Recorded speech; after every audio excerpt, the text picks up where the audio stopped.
जय हिंद प्यारे बच्चों। मैं जितेंद्र कुमार पांडे आपका स्वागत करता हूं आपके अपने YouTube platform target with Jeetendra पर। प्यारे बच्चों, इस समय हम लोगों के इंग्लिश ग्रामर का बहुत ही शानदार सीरीज चल रहा है जिसमें हम लोग वॉइस पढ़ रहे हैं और वॉइस वाच्य का ये आज 8वां पार्ट है। इसके पहले के पार्ट्स को अगर आप लोगों ने अब तक नहीं देखा है तो आपको प्लेलिस्ट में सभी का प्लेलिस्ट अलग अलग बना है। हालांकि प्लेलिस्ट का लिंक भी आपको प्रोवाइड कर दिया जाएगा डिस्क्रिप्शन में, आप वहां से जा करके उन समस्त क्लासेस को देख सकते हैं। एक्टिव एंड पैसिव वॉइस परीक्षा में यही आएगा, सबसे आसान शब्दों में इसे समझाने का प्रयास किया गया है। तो अगर आप लोग अभी तक चैनल पर नए हैं और चैनल को सब्सक्राइब नहीं किए हैं तो चैनल को सब्सक्राइब कर लीजिए, बेल आइकन दबा दीजिए, जिससे आने वाली समस्त क्लासेस की आपको अपडेट्स मिलती रहे। और आप लोग इस क्लास को लाइक कर दीजिए और अपने मित्रों के पास शेयर कर दीजिए। चलिए हम लोग शुरुआत करते हैं और आज वाली क्लास में हम लोग देखेंगे फ्यूचर इंडेफिनिट टेंस का। Future indefinite tense, future indefinite tense में अगर हम एक्टिव वॉइस में पहचान की बात करें तो क्रिया के अंत में गागी गे आता है। और अगर इंग्लिश में एक्टिव वॉइस में पहचान की बात करें तो विल या शैल के साथ वर्ब की फर्स्ट फॉर्म आती है। जब हम पैसिव में बात करेंगे हिंदी वाक्य में पैसिव पहचान, तो क्या होगा, जिन हिंदी वाक्यों की क्रियाओं के अंत में आ ई ए की मात्रा के साथ जाएगा, जाएगी, जाएंगे, आ ई ए की मात्रा के साथ जाएगा, जाएगी, जाएंगे आदि शब्द आते हों, वह वाक्य फ्यूचर इंडेफिनिट टेंस के पैसिव वॉइस के अंतर्गत आते हैं। मतलब अगर जाएगा, जाएगी, जाएंगे मिल रहा है तो वह वाक्य फ्यूचर इंडेफिनिट टेंस की पैसिव वॉइस के अंतर्गत आते हैं। अगर यही चीज़ हम लोग बात करें कि पैसिव में हम कैसे क्या जानेंगे, तो पैसिव वॉइस में क्या होता है बेटा कि आई और वी के साथ में शैल भी लगता है। आप लोगों को पता है कि फ्यूचर टेंस में जो हेल्पिंग वर्ब लगते हैं वो कभी भी सब्जेक्ट यानी सिंगुलर या प्लूरल के आधार पर नहीं लगते हैं, सब्जेक्ट के नंबर के आधार पर नहीं लगते हैं। तो वहाँ पर आप लोगों का फ्यूचर टेंस में सब्जेक्ट के पर्सन के आधार पर लगता है और फर्स्ट पर्सन के साथ शैल लगता है, बाकी सबके साथ विल लगता है। तो यहाँ पर क्या होगा, आई और वी के साथ में शैल भी लगेगा और कोई भी चाहे अदर नाउन हो, प्रोनाउन हो, कुछ भी हो, उन सब के साथ में क्या लगेगा, विल भी लगेगा। और पैसिव में चाहे जो भी टेंस हो, सभी टेंस में वर्ब की थर्ड फॉर्म का प्रयोग किया जाता है। अब अगर हम बात करें पैसिव फार्मूला की, तो पैसिव फार्मूला में सबसे पहले क्या करना है, एक्टिव के ऑब्जेक्ट को लिख लेना है। उसके बाद में विल या शैल लिखा जाएगा। उसके अनुसार जो एक्टिव का ऑब्जेक्ट होगा वो पैसिव में सब्जेक्ट होता है, तो उसके अनुसार विल या शैल लिखा जाएगा। फिर बी लिखेंगे और फिर वर्ब की थर्ड फॉर्म लिखेंगे। फिर बाई लिख करके सब्जेक्ट एक्टिव वॉइस का और उसके बाद अदर वर्ड यानी जो कुछ भी बचेगा। तो ये हम लोगों का स्ट्रक्चर होगा एक्टिव वॉइस का। अब इसके बाद में हम लोग चलते हैं और एग्जाम्पल, सारी पैसिव वॉइस का स्ट्रक्चर होगा। अब हम लोग चलते हैं एग्जाम्पल्स की ओर और एग्जाम्पल्स से इसको आसान भाषा में समझने का प्रयास करते हैं। तो एग्जाम्पल्स में क्या है, एक्टिव वॉइस का वाक्य है the boys will play A game tomorrow. लड़के कल एक खेल खेलेंगे। क्या कहा गया कि the boys will play A game tomorrow, मतलब लड़के कल एक खेल खेलेंगे। अब जब इसका पैसिव बनेगा तो क्या हो जाएगा, सबसे पहले ए गेम हो जाएगा, क्योंकि एक्टिव का ऑब्जेक्ट क्या है, तो ए गेम है। तो सबसे पहले ए गेम लिखे। अब इसके अनुसार विल भी लगेगा, क्योंकि यहाँ पर आई या वी तो नहीं आया ना, तो विल भी हो गया। प्ले का थर्ड फॉर्म हो जाएगा प्लेड। और बाई लगा करके इसका सब्जेक्ट, एक्टिव का सब्जेक्ट क्या है, तो द बॉयज़ है, द बॉयज़ लिख दिया गया। और फिर टुमारो अदर वर्ड है, इस टुमारो को यहाँ पर कर दिया गया। यानी a game will be played by the boys tomorrow, लड़कों के द्वारा कल एक खेल खेला जाएगा। ये आप लोगों का बना। अब इसके बाद में हम लोग एक्टिव वॉइस का दूसरा वाक्य देखते हैं। कहा गया the teacher will teach me English, अध्यापक मुझे अंग्रेजी पढ़ाएंगे। क्या कहा गया कि the teacher will teach me English, यानी अध्यापक मुझे अंग्रेजी पढ़ाएंगे। अब आप यहाँ पर देखें तो एक्टिव वॉइस का जो ऑब्जेक्ट होता है उसे सब्जेक्ट के रूप में लाना होता है। इसमें दो दो ऑब्जेक्ट है, एक तो मी है और एक इंग्लिश है। तो चलिए पहले हम इंग्लिश वाले से बना लेते हैं। तो इंग्लिश हमने यहाँ पर लिखा। उसके बाद में इंग्लिश के अनुसार क्या हो जाएगा, तो विल भी लगेगा और टीच का थर्ड फॉर्म क्या होता है, तो टाट हो जाता है। इसके बाद में आप दूसरा ऑब्जेक्ट तुरंत वर्ब की थर्ड फॉर्म के बाद में दूसरा ऑब्जेक्ट लिख लेंगे, यानी कि मी लिखेंगे, फिर आप लिखेंगे बाय द टीचर। यानी English will be taught me bye the teacher, अंग्रेजी मुझे अध्यापक के द्वारा पढ़ाया जाएगा। अथवा क्या करेंगे, जब हम लोग मी को लेकर के यहाँ पर बनाएंगे तो क्या हो जाएगा, आई हो जाएगा। तो आई शैल बी क्या हो जाएगा, अब आई के साथ में शैल बी आ जाएगा। I shall be taught English by the teacher. यहाँ पर क्या हो गया कि मुझे अध्यापक के द्वारा अंग्रेजी पढ़ाया जाएगा। और देखते हैं क्या है, तो और में और एग्जाम्पल लिया गया है निगेटिव का। अब क्या है, निगेटिव का है, एक्टिव वॉइस का वाक्य है, she will not cook food today, मतलब वह आज भोजन नहीं बनाएगी। तो अब इसमें ऑब्जेक्ट क्या है एक्टिव का, एक्टिव का ऑब्जेक्ट है फूड, तो फूड यहाँ पर लीजिए पैसिव में पहले, तो फूड हो गया और इसके अनुसार विल होगा, लेकिन यहाँ विल के बाद देखो नॉट लगा है, आप भी विल के बाद नॉट कर दीजिए तब भी लिखिए। Food will not be, cook का थर्ड फॉर्म क्या हो जाएगा, कुकड हो जाएगा। बाई हर, सी इधर आएगा तो हर हो जाएगा, बाई हर टुडे, यानी food will not be cooked by her today, आज उसके द्वारा भोजन नहीं पकाया जाएगा। ये आपका पैसिव बन गया। और एक्टिव का और वाक्य देखते हैं तो क्या कह रहा है, आई शैल नेवर डिस्टर्ब यू, मैं तुम्हें कभी परेशान नहीं करूँगा। क्या कहा गया, आई शैल नेवर डिस्टर्ब यू, मतलब मैं तुम्हें कभी परेशान नहीं करूँगा। अब जब इसका हम लोग पैसिव बनाएंगे तो यू इधर है तो यू आएगा इधर हो जाएगा यू, और उसके बाद विल नेवर बी हो जाएगा, यू विल नेवर बी।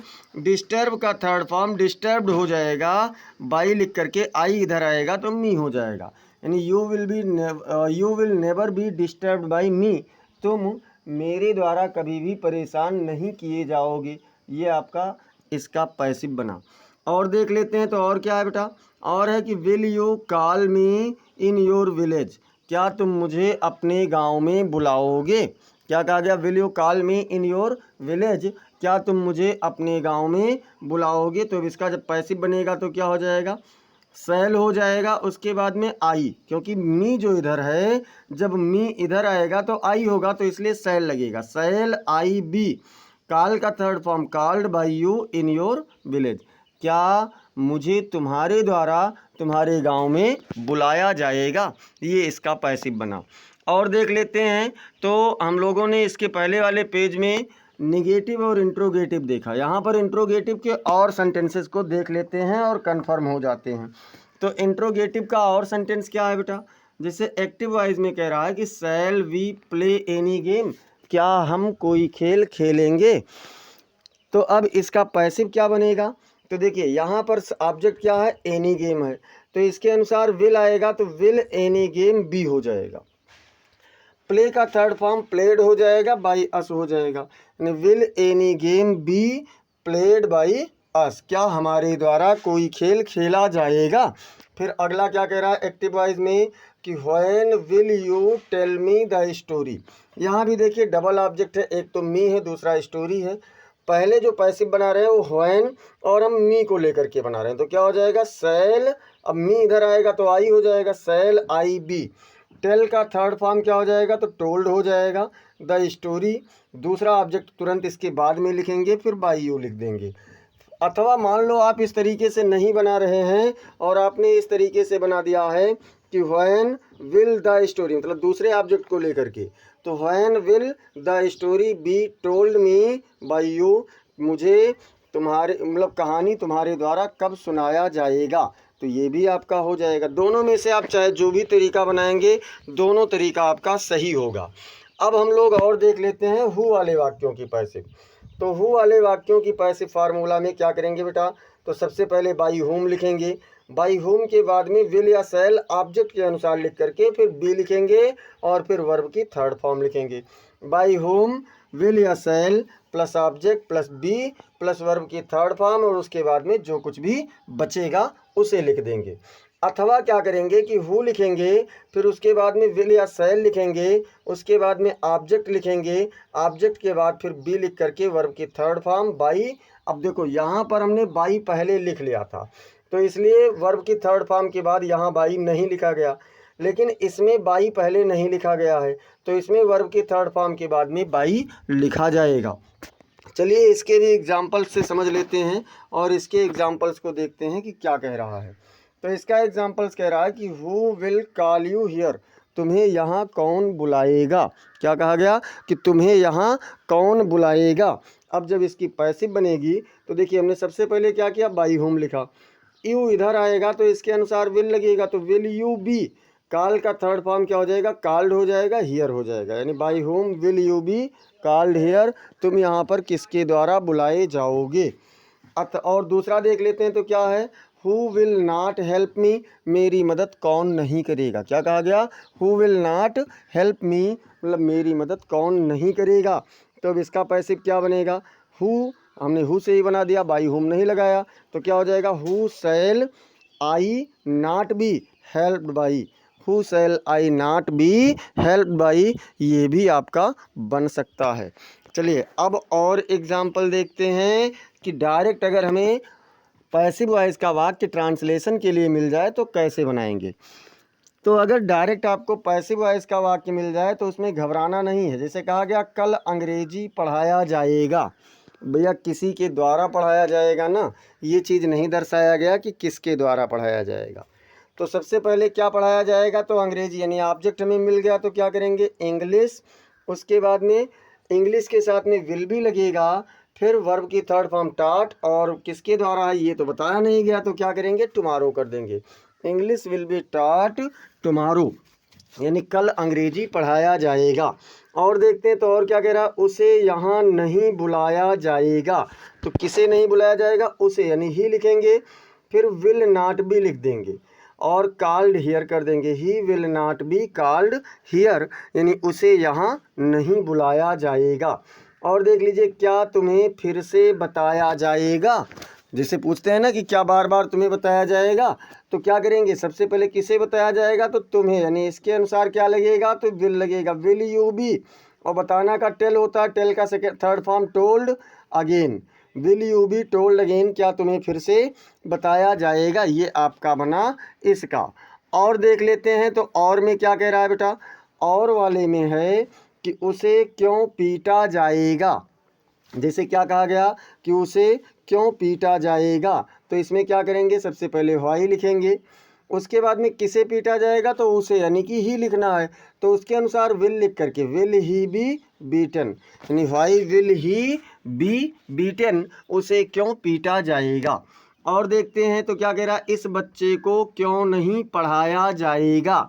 अब क्यों लगा है तो व्हाई लिखिए, किसे नहीं पढ़ाया जाएगा, तो इस बच्चे को, यानी कि will this child not be, नहीं भी तो है ना, तो नॉट बी, और पढ़ाना का क्या होगा, टाट, why will this child not be टाट, ये आपका इसका बनेगा। और क्या कह रहा है कि तुम्हारी मदद किसके द्वारा नहीं की जाएगी, तो भैया किसकी मदद नहीं की जाएगी, तो तुम्हारी, यानी कि यू। अच्छा एक चीज़ और है, किसके द्वारा जब आ जाए तो आपको बाई होम या हु वाले से बनाना, तो क्या करेंगे, बाई होम।